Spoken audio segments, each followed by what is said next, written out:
नमस्कार मित्रांनो, मी ॲडव्होकेट संदीप धुमाळ। आज आपण एका विषयाबद्दल बोलणार आहोत आणि तो विषय तसा फार गमतीशीर आहे आणि सिरियस देखील आहे। मित्रांनो, आजचा विषय आहे कॉकरोच। कॉकरोच एक असा प्राणी आहे जो आवाज करत नाही, जो तुम्हाला चावत नाही, जो तुम्हाला दंश करत नाही, पण तरी पण तो एवढा उपद्रव घालू शकतो की तुम्हाला जीणं हराम होऊन जाईल। आणि कॉकरोच आपण त्या लोकांना उद्देशून बोलत आहोत जे लोक करप्ट प्रॅक्टिसेसमध्ये इन्वॉल्वड आहेत। त्याकरता जे करप्ट प्रॅक्टिसेसमध्ये इन्वॉल्व नसतील त्यांनी ह्या व्हिडिओला फार मनावर लावून घेण्यात काही मतलब नाही असं मला वाटतं। ते निरर्थक राहील।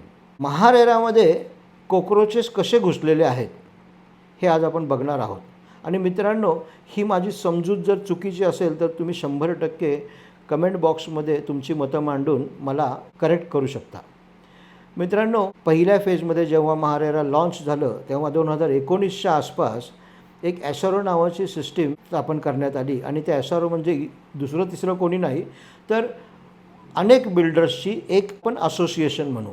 तर ही जी सेल्फ रेग्युलेटरी ऑर्गनायझेशन होती हिचा मुळात सांगताना उद्देश वेगळा होता, पण त्यानंतर सर्क्युलर 42 सारखे विषय जेव्हा आपल्या समोर आले तेव्हा कळलं की it is a organized stage to start corrupt practices.